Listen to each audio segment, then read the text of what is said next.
சிறகடிக்க ஆசை சீரியல்ல இணைய எபிசோட்ல என்ன நடந்திருக்கு அப்படின்னு பாத்தீங்கன்னா, இப்ப ரோகிணி மேல இருக்கிற பேய ஓட்டுறதுக்காக ஒரு சாமியார அழைச்சுக்கிட்டு வந்திருக்காங்க இல்லையா?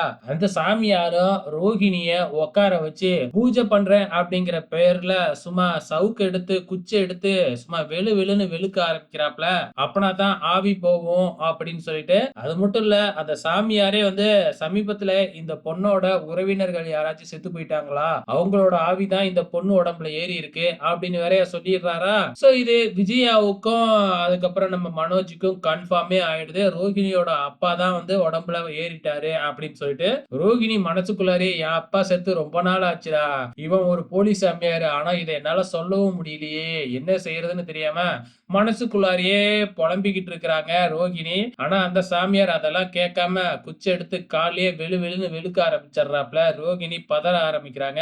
இதுக்கப்புறம் என்ன நடக்குது அப்படின்னு பாத்தீங்கன்னா, இன்னொரு குச்சை எடுத்து மனோஜ் கையில கொடுத்து, டெய்லியுமே காலையில ஒரு வேளை, நைட்டு தூங்க போறதுக்கு முன்னாடி ஒரு வேளை இந்த குச்சால இந்த பொண்ண நீ அடிக்கணும். அப்படி அடிச்சாதான் ஆவி வந்து பாத்தீங்கன்னா இந்த உடம்ப விட்டு போகும், மறக்க கூடாது அப்படின்னு வேறையா அந்த சாமியாரு சொல்லிட்டு போயிடுறாரு. ரோகிணி என்ன செய்யறதுன்னு தெரியாம ஒரு பக்கம் புலம்பிக்கிட்டு இருக்காங்க.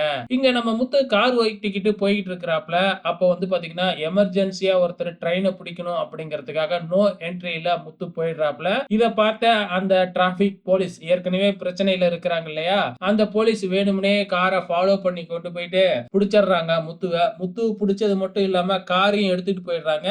முத்து வந்து நான் ஃபைன் கட்டிடுறேன், காரை விட்டுருங்க அப்படின்னு சொல்லி பாக்குறாங்க. ஆனா முடியவே முடியாது, உன் கார் உனக்கு கிடைக்குதா இல்லையான்னு பாரு அப்படின்னு வேணும்னே சொல்லிட்டு போயிடுறாப்ல. சோ இதுக்கப்புறம் என்ன நடக்கும், நேரா வீட்டுக்கு வந்து முத்து நடந்த எல்லாத்தையுமே மீனா கிட்ட சொல்லி புலம்பிக்கிட்டு இருக்கிறாங்க. சோ நாளை எபிசோட்ல என்ன நடக்க போகுது அப்படிங்கிறது தெரியல.